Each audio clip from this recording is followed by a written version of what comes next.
Hi friends, అందరికీ good afternoon. Happy Sunday.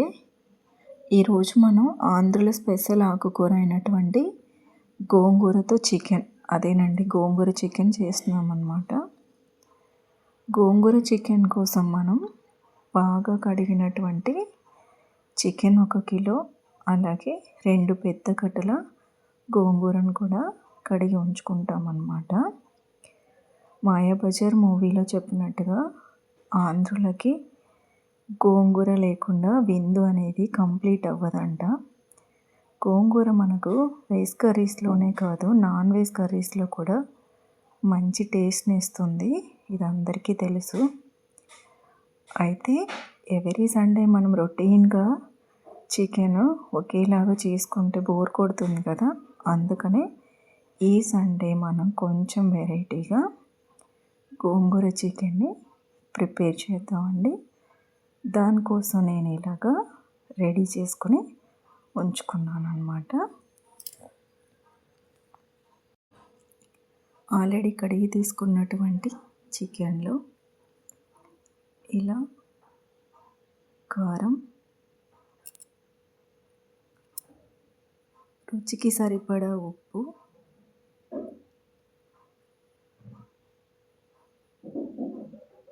పసుపు add చేసి ఇలా వాటర్తో ఉడికిస్తామన్నమాట. ఇంకో బాండ్లీలో కడిగినటువంటి గోంగూరని ఆయిల్ ఉంచి అందులో గోంగూరని వేస్తాము.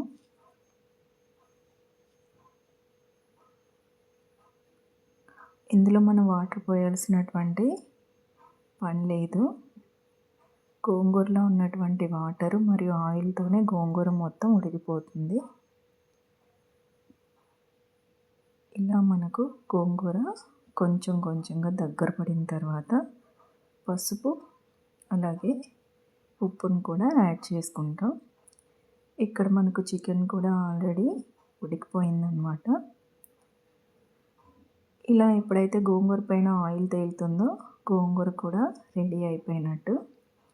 ఇప్పుడు మనం గ్రేవీ కోసం కూడా ప్రిపేర్ చేసుకుంటామన్నమాట. ఎప్పుడులాగానే అల్లం వెల్లుల్లి పేస్ట్తో పాటుగా ఇలా గ్రేవీ కోసం తీసుకొని గ్రేవీని రెడీ చేస్తాం. ఉడికినటువంటి గోంగూరని ఇలా చికెన్తో కలిపేసి గ్రేవీ పేస్ట్